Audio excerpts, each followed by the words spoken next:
ओ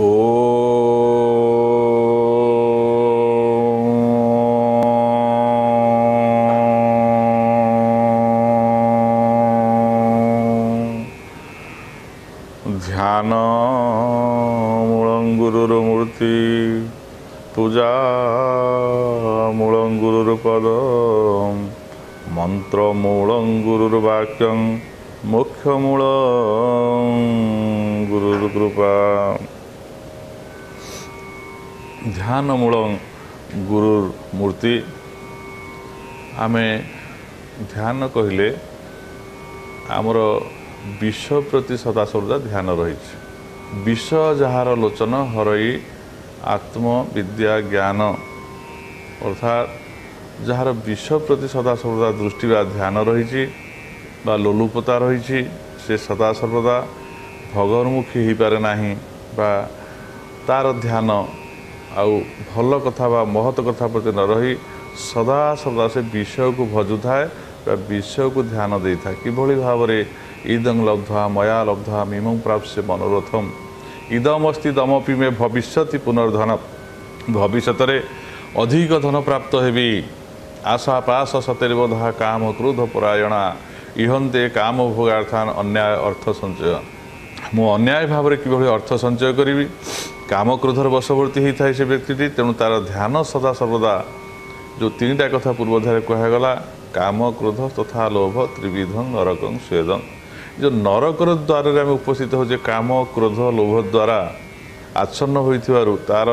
ध्यानटी थाए सदा सर्वदा विष अर्थात विष चिंता कले करूए केमी मु विष संपद को केमी प्राप्त हेबी यह काल में तेणु कहुई ध्यान मूल गुरु व्यक्ति जड़े सद व्यक्ति जहाँ भर काम ना क्रोध ना लोभ ना से भगवान को समस्त स्थान दर्शन करुँची वासुदेव सर्वं सबुजारे भगवान अच्छा बा सकल घटे नारायण को देखुची बा समस्त अंतर आत्मा को दर्शन करुँची मद आत्मा सर्वभूत आत्मा मो भितर जो आत्मा समस्त भितर से आत्मा आसती तेणु से ध्यान मूल गुरुर्मूर्ति गुरु ब्रह्मा गुरु विष्णु गुरुदेव महेश्वर गुरु साक्षात परम ब्रह्म परम ब्रह्मंकर सगुण साकार अभिव्यक्ति होची गुरुंकर मूर्ति गुरु होचंती घन विग्रह ब्रह्मंकर बा निर्गुणंकर बा परम ब्रह्म परमात्मांकर घन विग्रह होचंती प्रकृत गुरुर मूर्ति एवं से होचंती ज्ञानदाता एवं से होचंती एक संगे साधु एवं तांकर संग लाभ करबा होची साधु संग तांकर वाणी होची अमृतवाणी ताहा होची समस्त शास्त्रर सार निर्यास हेइथिबारु आमे जदि गुरुंको ध्यान रख ध्यान अर्थ केवल आखि बुझिकी किछि समय पे तांकर गोटे चेहरा बा मूर्ति की चिंता कर यह नुहे ध्यान अर्थ आमे सब ध्यान देवा से जमी विश्व प्रति सदा सर्वदा ध्यान देछे आमे ठीक से भली भाव में गुरुंको प्रति ध्यान देवा अर्थात गुरुंकर कार्यकलाप तांकर वाणी से आम कौन कही कौन करणीय कौन अकरणीय प्रत्येक मुहूर्ते जब आम यही कथा चिंता करुचे ताहा प्रकृत श्रेष्ठ ध्यान अर्थात आम ध्यान आउ कुआड़ को जाऊनी प्रत्येक मुहूर्ते शयने सपने किबा जावरणे मु शोची बसी उठी खाऊँगी पीऊँगी सब कार्य करुँची कि मो ध्यान गुरु कथा रही गुरु कही मु कौन खाଇବା दरकार अच्छी मोर शयन केते समय शोबार आवश्यक रही मु कौ समय ब्राह्म मुहूर्त केमी उठीबी और रात्रि कौ समय मु शोबी केते समय शोबार आवश्यक रही खाଇବା पीवा बसवा और जिते मो पाठ पढ़ा जाऊँगी भल कथा शिक्षा से केमी धैर्य सहकार बसवाक पड़ो से कौन कौन से मोर मनटा कौटी लगे पड़ो से शास्त्र कथा किभली भाव में मोर स्मरण को मुझे रखी ताकू केमी मन देवी एवं गुरुंकर प्रत्येक उपस्थिति मोर खाଇବା पीवा बसवा उठा एवं मोर भगवत कार्य करने ठार आरंभ कर वैषयिक कार्य पर्यटन किभली मार्जित हाँपाई से आमको उपदेश देते मुझे प्रत्येक मुहूर्त से कथा प्रति मन रखी ताले सेटा हूँ श्रेष्ठ हूँ गुरुंकर ध्यान बेले बेले आम बुझी था गुरुंकर ध्यान हूँ जे गुरुंक मूर्ति की ध्यान करिया हाँ गुरुंकर मूर्ति की तो ध्यान करिया कारण गुरुंकर जदि रूपटा को बाह्य रूपटा को आम चिंता करिया ताले आम पाखे गुरु अछंती बोली आम अनुभव करिया एवं गुरुंकर मूर्ति ध्यान करू करू आमर गुरुंकर समस्त कार्यावली जे आम पाखे जो बसुचे जाऊे सेवा करुचे पूजा करुचे उपासना करुचे से समय आमर कौन सी आमको कौन उपदेश देते संग लाभ करने द्वारा कौन कौन आम प्राप्त हो सबुगुड़िक भल भल कथा आम स्मरण को आसो और से सबुगुड़िक हूँ ध्यान परिचय भुक्त बा ध्यान परिसर भुक्त ध्यान अर्थ हूँ आम मूर्ति ध्यान ठार आरंभ करी समस्त कार्यकलाप को प्रत्येक कार्य जदि आम मन रखा प्रत्येक कार्य कला बेले जदि आम गुरु कथा आम मन भितर ध्यान रे थाए बा मन रे थाए ताहले आम केबे हेले अन्याय कार्य करि परिबा नाही बा कोनोसे असत कार्य करबा को गला बेले सेठी आम सम्मुख रे गुरुंकर मूर्ति उपस्थित रहिबो एवं गुरुंकर मूर्ति उपस्थित रहिले आम मन भितर भय रहिबो एवं आम मान भितर विस्मृत हो जाइथिबा गुरुंकर वाक्य गुड़िक स्मरण को आसीजिवो तेणु आम भूल काम करिपरिबा नाही सेतै कुहा जाइछि सबुठारु श्रेष्ठ होउछि ध्यान मूलं गुरुर मूर्ति गुरुंकर मूर्ति की ध्यान करबा होउछि सबुठारु श्रेष्ठ ध्यान गुरुंक मूर्ति की ध्यान कले मनुष्यर सर्वार्थ सिद्ध होइथाय से केबे भी तार पतन होई न थाए से निम्नगामी होई पारे नाही प्रत्येक मुहूर्त से भावु थाए मो पाखे मो गुरु अछंती जेमती गोटे पिला सहित जदि तार गुरुजन तार पिता माता कि भाई बंधु जदि ता शास्त्री थांती जदि से पथ अतिक्रम करुए जदि से कौन भूल कार्य करे से ताकू आकट करती ताकू चेतई दियंती एवं से कार्य न करने ताकू मना करती एवं से केबे भी से पिलाटी भूल कार्य करे नहीं कारण तार ताकू सदा सर्वदा दृष्टि रखि था तार गुरुजन मान ता साथी रे थांते ठीक से भली भाव में आमे जदि गुरु को ध्यान करुचे बा गुरु जदि आम अंतर भितर अछंती आमे ताको स्मरण भितर रखीचे चिंतन भितर रखीचे ताले प्रत्येक कार्य भितर आमे जेतले भूल करबा को जिबा बा कौन से असत प्रवृत्ति भितर आसो तत्क्षणात लोप पाइज यह हूँ स्वतसिद्ध कथा तेणु आम ध्यान मूल गुरुमूर्ति पूजा मूल गुरुर पद प्रकृत में जब आम पूजा करने को चाहूचे ताहले आम गुरुंकर पाद को ही आम सेवा करवा कहीं ना गुरुंकर सेवा अर्थ विश्व मध्य स्थित गुरु मध्य स्थित विश्व अर्थात गुरु विश्वर सबू छत्रे छत्रे अखंड मंडलाकार व्याप्त जैन चराचर अखंडित भाव में मंडल आकार में अत्र तत्र सर्वत्र बाह्याभ्यंतर बेष्टि भाव में समष्टि भाव में समस्त अणु परमाणु ठारे गुरु समस्त विद्यमान थिबारु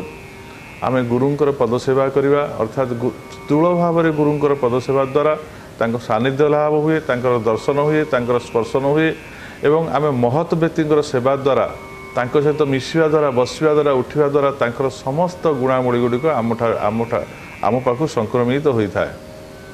आमे तांकरी गुणामूलीर प्रभाव में सदा सदा रोथिबारु ताहा एक महत लोकर सत्संग हुए बा महत व्यक्तित्व जो सत्संग कथा कहुई साधु मान सत्संग कहुई गुरुंक संग लाभ द्वारा ताहा ही सफल होता है आमे गुरुंकर सेवा करने द्वारा गुरुंकर आशीर्वाद प्राप्त होता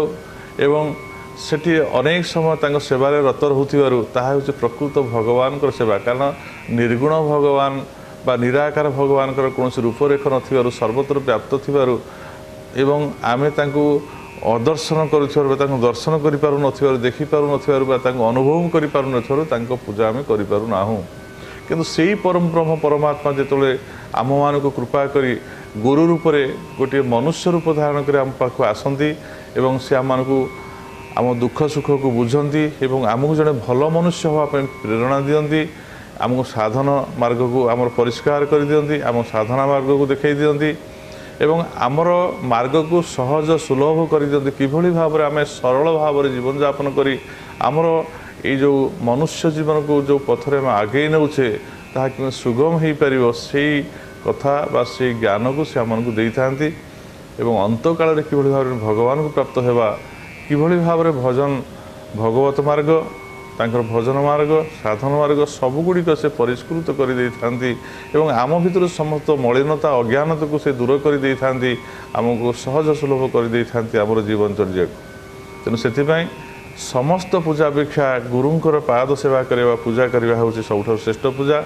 आ गोटे पूजा कथा कहवा गले जदि आम गुरु को विश्व में सबुठारे अनुभव करवा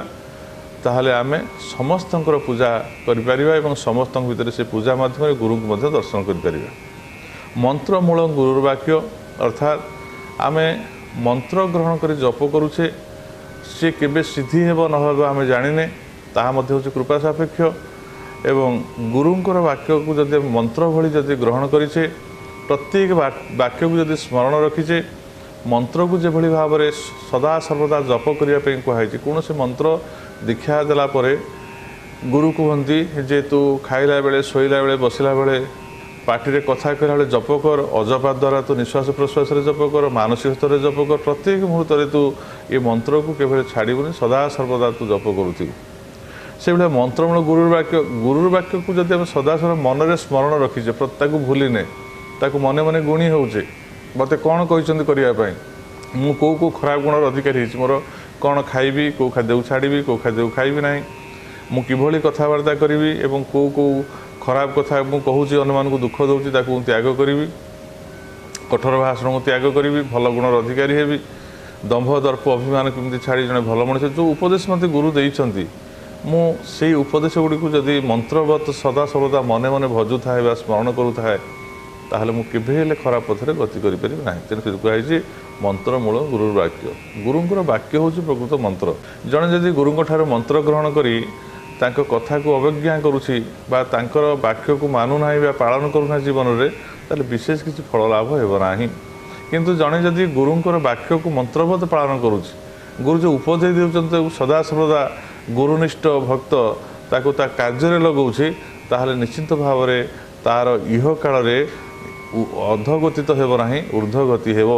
ସେଥିପାଇଁ କୁହାଯାଇଛି ମନ୍ତ୍ରମୂଳ ଗୁରୁର ବାକ୍ୟ, ମୋକ୍ଷ ମୂଳ ଗୁରୁର କୃପା। ଗୁରୁଙ୍କର କୃପା ହେଉଛି ସଦାସର୍ବଦା ମୋକ୍ଷଦାୟକ।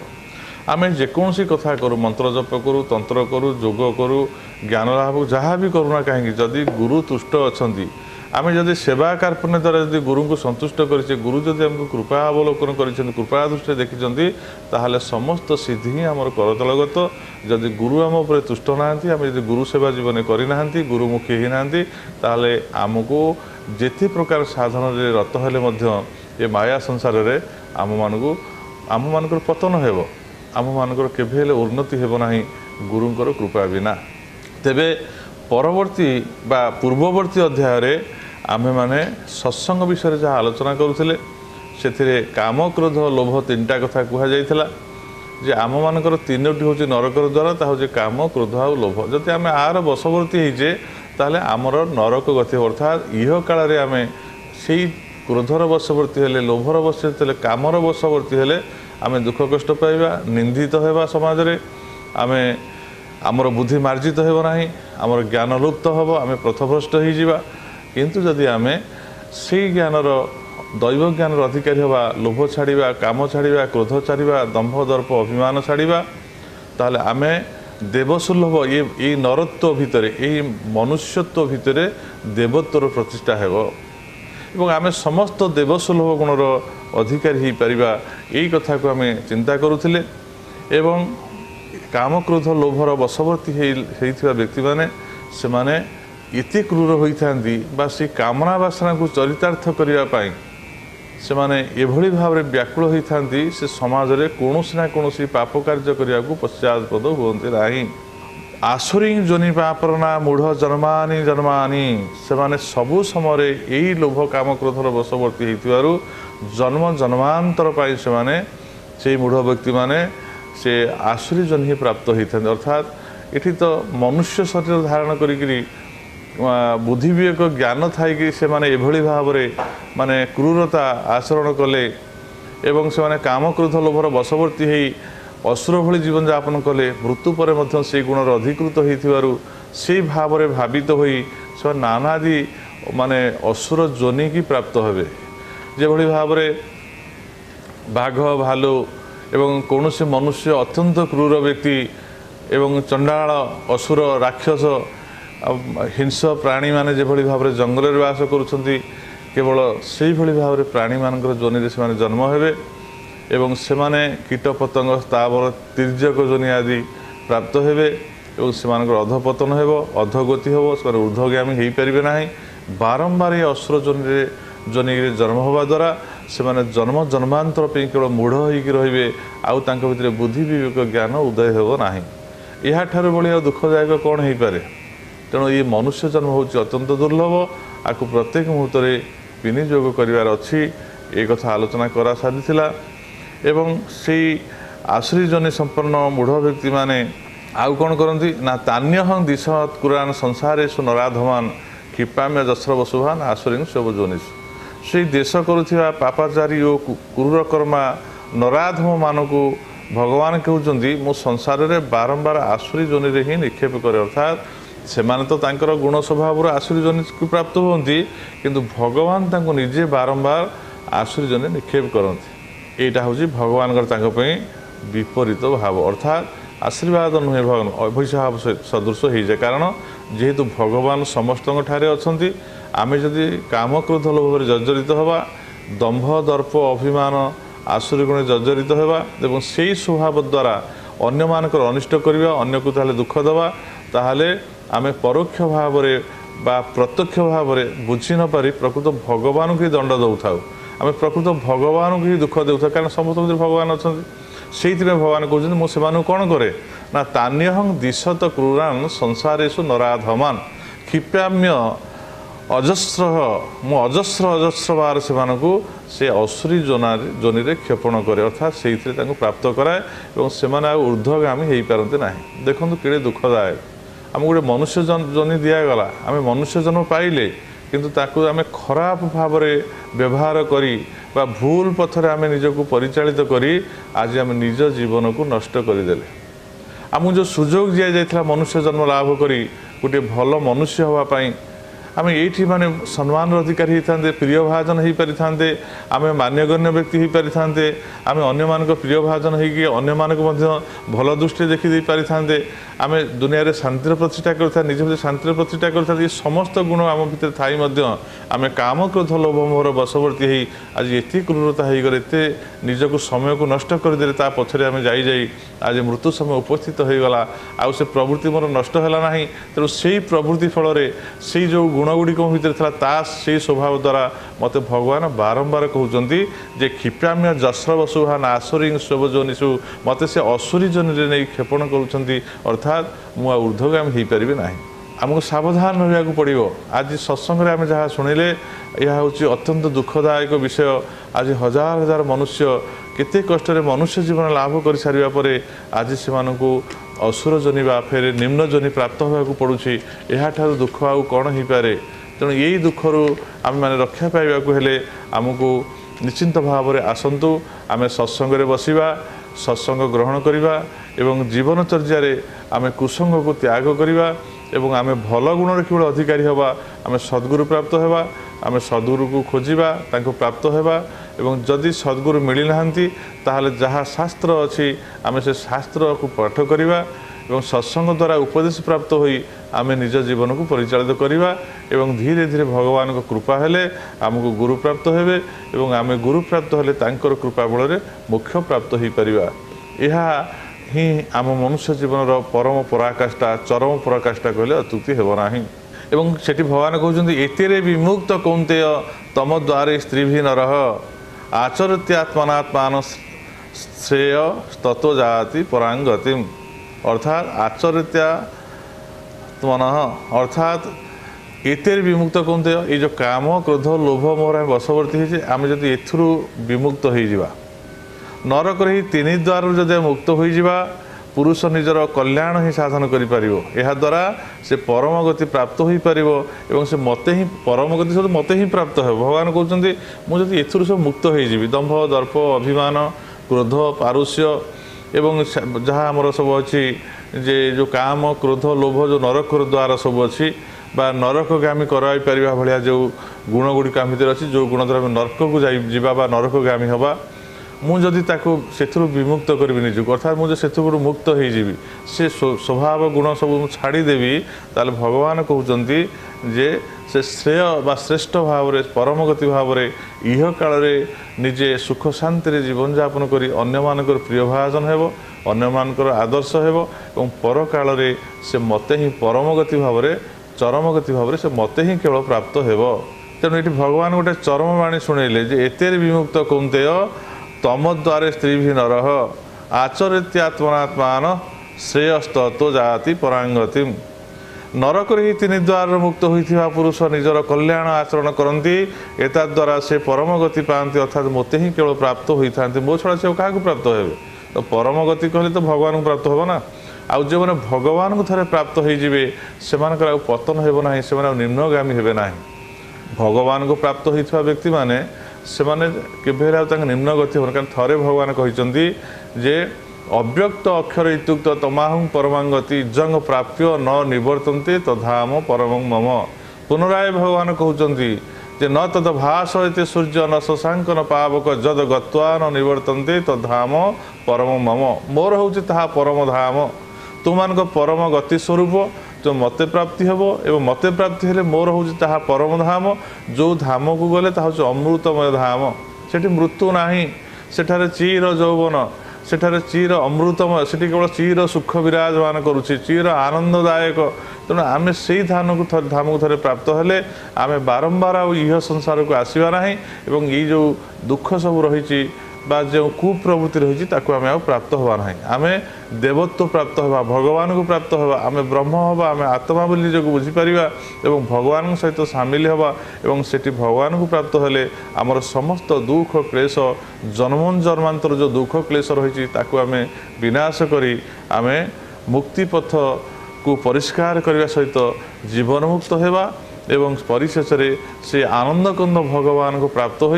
नित्यानंद सुख को आम प्राप्त हो पार तेणु भगवान कहते यही कर्तव्य एवं अकर्तव्य निर्णय रे शास्त्र ही हूँ प्रमाण स्वरूप तस्मात् शास्त्र प्रमाणते अर्थात भगवान कहते तुम जीवन भितर शास्त्र ही हूँ सबुठ श्रेष्ठ तुम शास्त्र ज्ञान को केवल अवमानना कर ना कारण आम जीवन भितर आम सत्संग सब पाइबा ना सत्संग हूँ अत्यंत दुर्लभ भाग्य थे मिले सज्जन मान संग गुरु संग ततोधिक दुर्लभ किंतु आम जदि शास्त्र को जदि मानिबा अध्ययन करबा शास्त्र की करिछि शास्त्र से महापुरुष माने गुरु माने महामनीषी माने आम गुरुवर्ग माने साधक माने एवं आकु भगवान मध्य साधक मानक द्वारा तांको भितर प्रेरणा रूप में जो मैंने सिद्ध महापुरुष जी भगवान भाव समर्पित हो जाइछन्ति तांकर शरीर ज्ञान नाही भगवान ही तांको हृदय प्रतिष्ठित अछन्ति से प्रेरणा रे से भगवान ये शास्त्र को करिछन्ति एवं ए शास्त्र माध्यम जिते आम अनुपस्थित जो साधु मान को पाऊने दर्शन आमर हो पारुनी सत्संग सुलभ हो पारुना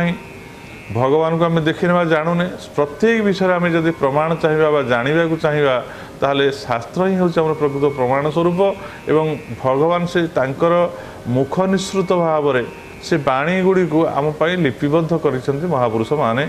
आम जदि से शास्त्र को अध्ययन करवा आम से सत्संग सहित समान हेब तेणु आमे कौन कर्तव्य तस्मात् शास्त्र प्रमाणते कार्य कार्य व्यवस्थित ज्ञात्वा शास्त्र विधान तो कर्म कर्तुम यारसी भगवान कहते आमर कौन कर्तव्य कौन अकर्तव्य कौटा करणीय कौटा अकरणीय आम जापर आम बेले भावुँ मुझे जहाँटा करुँच ठीक काम करुँच निजक ठीक कर्म भाविक करला बेलू पश्चात पत्र देखुची भूल कार्य शास्त्र विरोधी से कर्मटे शास्त्र विरुद्ध अर्थात शास्त्र रे मुनि ऋषि मैंने जहाँ कहते भगवान जहाँ कहते आमको जहाँ करणीय आम से कम करूने आम इंद्रिय सुख को बा इंद्रिय को विषय सुख देवाई आम से कर्म गुड़िक करेचे ताहा आत्मिक नुहे ता आत्मज्ञान नुहे ताहा सर्वजनीन नुहे ता शास्त्र विधान नुहे तेणु आम से कर्तव्य जो करुचे ताहा दुखदायक हो तेणु प्रकृत में कौटा कर्तव्य बा कौटा करणीय कौटा अकर्तव्य बा कौटा अकरणीय ताहा शास्त्र द्वारा ही निर्णय हो पार शास्त्र कहते तुम जीवनचर्या तुम्हें किमिति गठन कर जीवनचर्या तुम निजक किमिति गतिशील कर तुम खाद्य पेय बसन भूषण आचार विचार व्यवहार ये किभली हेबार आवश्यक अच्छी या शास्त्र रे समस्त भाव में लिपिबद्ध हो रही कौन कले आम दुख प्राप्त हवा कौन कले आम सुख प्राप्त ताहा शास्त्र लिपिबद्ध हो रही तेणु भगवान कहले तस्मात् शास्त्र प्रमाण अर्थात शास्त्र जहाँ प्रमाण भाव में ग्रहण करा से प्रामाणिक विषय वस्तु गुड़िक जदि तुम्हें निजे शास्त्र को पढ़ी ग्रहण कर तुम्हें जदि करें तुम्हें शास्त्र विधि रहिले तुमर जीवन धन्य हेब एवं तुम्हें से शास्त्र विधि को जदि उल्लंघन कर निम्नगामी हेब और शास्त्र विधि जदि निज परिचालित कर तुम्हें ऊर्ध्वगामी हेब अर्थात तुम भगवान को प्राप्त हेब तेणु आम भगवान को प्राप्त जदि हवा चाहूचे बा इह काल जदि आम जड़े भल मनुष्य होई जदि भल गुणावली आम अधिकारी हवा चाहूचे ताले आम से गुणावली गुड़ कौटू शिक्षा करवा सज्जन मान तो शिक्षा करवा गुरु वाक्य शिक्षा करवा किंतु जदि ताहा सुलभ होना आम तत्क्षणात कौन विषय निर्णय नहीं पारना ताले शास्त्र ही हूँ आम मान सर्वश्रेष्ठ प्रमाण कारण शास्त्र जदिव लिपिबद्ध करा जाइछि किंतु से लिपिबद्ध किए करताको ज्ञानी गुणी माने करिसेंती जो मैंने साधन सिद्ध होती जो भगवान को प्राप्त होती जार हृदय काम ना क्रोध ना दंभ ना दर्प ना हिंसा ना जहाँ भितर सत्यर प्रतिष्ठा है जे सत्यर पूजारी व्यक्ति माने जो मैंने निजक परम सत्य निजक प्रतिष्ठा कर सत्य धर्म मार्ग निजक परिचालित करुँच आम से व्यक्ति माने शास्त्र आकार से जो संसार को आसती आविर्भाव होती किसी समय से जानी था आम चलीगला आम जो बाणी कहूँ ताकू कहीं मन रखिपारे ना ताकू समस्ते भूलीजे तेणु से समस्ते भूली काले जी से शास्त्र आकार से लिपिबद्ध कर दिखती जहाँफल से साधु बा से महापुरुष बा से गुरु आउ स्व शरीर नथिले मध्य तांकर बाणी ही आम ठारे सदा सर्वदा आमको चेतई देउथाय जे आम पाखरे से अच्छे शास्त्र माध्यम तेणु शास्त्र ही आम मानकर गुरु एवं आम मानकर